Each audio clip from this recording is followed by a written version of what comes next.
I appreciate the chance to testify before you today. The title of today's hearing, School Choice, Expanding Educational Freedom for All, is somewhat ironic because the data on school choice shows that these programs drain resources from public schools to fund private and religious schools, which aren't held to the same educational standards, nor are subject to many of the anti-discrimination laws that protect LGBTQ+ students, students with disabilities, and students of color.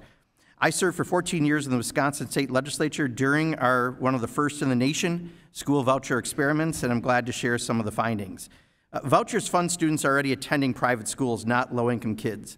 Let's be clear, voucher programs overwhelmingly subsidize kids who are already in private school. In Wisconsin, more than 70 to 80% of vouchers go to kids already in private school.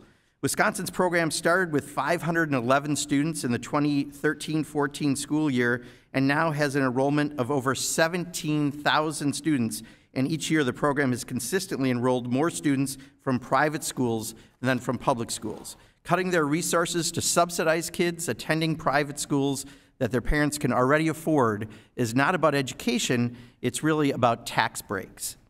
Second, vouchers don't save taxpayer dollars and drain funds from public schools. Additionally, these programs do not save taxpayer dollars. The cost of Wisconsin's statewide voucher program has grown from just over $3 million in 2013 to over $98 million less than a decade later. Wisconsin is effectively funding two separate school systems, one public, one private, out of limited state education funds. This puts a heavy financial burden on public schools and on taxpayers who have to foot the bill. My Republican colleagues often talk about their support for rural communities, but voucher programs hit rural schools particularly hard and put these communities at risk. I live in a rural community of 830 people myself. Rural communities can't afford to lose their public schools because of unaccountable voucher programs. Third, vouchers don't improve academic achievement. These programs also fail to improve academic achievement for students. Studies have shown that Milwaukee students using vouchers to attend private schools performed no better on standardized tests than their public school counterparts, and that the Milwaukee voucher program had no effect on students' likelihood of graduating college. Many voucher schools also shut down with little warning, abruptly forcing students to move to public schools, and without returning a dime of public funding.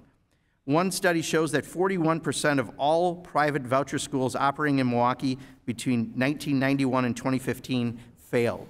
Research also shows that academic outcomes tend to improve for students who choose to leave their voucher school for a public school. Fourth, voucher schools lack accountability and oversight.